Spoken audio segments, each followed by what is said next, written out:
Και πήρε λάθη όλα. Είμαι στον Άρχοντα, έρχεται το ψιλιόνι. Και άμα σου πέσει πίσω από τα μάτια. Μα, πίσω, τι να κάνετε. Α, τι να κάνεις. Αράτε το τι και δίνει και να δω.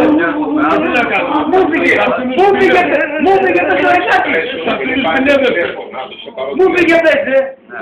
Εν τω μεταξύ, λέει ο Βασιλιώτης, πήρα λέει το ψηλό τηλέφωνο και είπε λέει να πάρω. Και επειδή στο κομμάτι εγώ θα πάω. Δεν κατάλαβε. Αν κάνεις τη δουλειά σου. Τόσους έχετε πάρει, όλα έναν άλλος.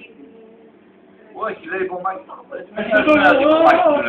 Μα τι πως σε λένε.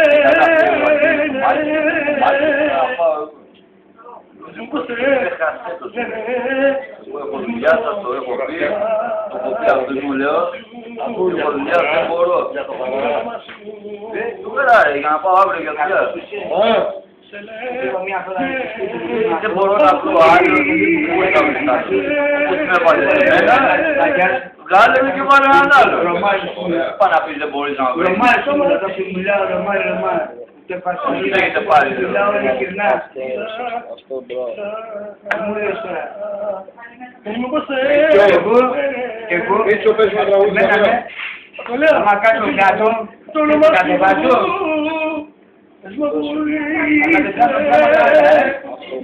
Το ουίσκι δεν πιάνει πέντε βενζίνη να με τρελάνει.